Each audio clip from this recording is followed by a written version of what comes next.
Andrew Duff knew at a fairly young age that he wanted to go into finance. After making one lucky investment with his summer earnings when he was a teenager, he thought he must have a knack for reading the market. I started talking to my parents about the market. They were both relatively active investors and very interested in it.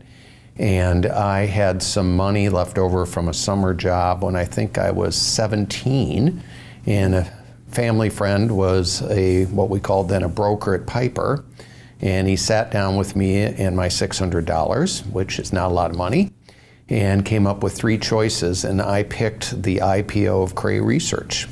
The Twin Cities company went on to become a top performer on the New York Stock Exchange for about a decade. So I thought I was brilliant and a natural investor based on one lucky investment. So by the time I finished up in college, I very much wanted to come back to Minneapolis, work in financial services, and my top choice was the headquartered, highly regarded Piper Jaffray. Andrew started as a bond salesman at Piper Jaffray shortly after graduating college. 16 years later, he became president, and in 2000, he assumed the role of CEO.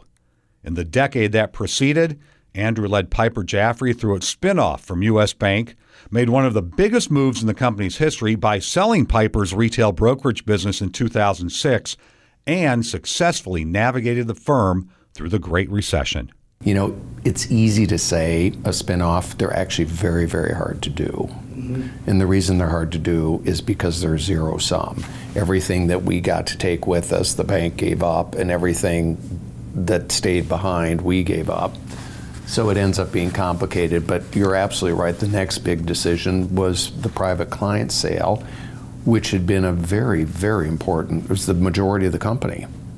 And it had been a very important part of the legacy, 110 branches, on the western, let's call it third of the country.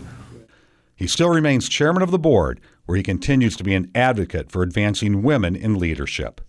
Our board currently has 2 women on it, but we had an extended period where half the board was women. I think we were advantaged in the financial crisis to have a broad set of directors, including women, that thought about and looked at the landscape and the risk profile, and we navigated it particularly well.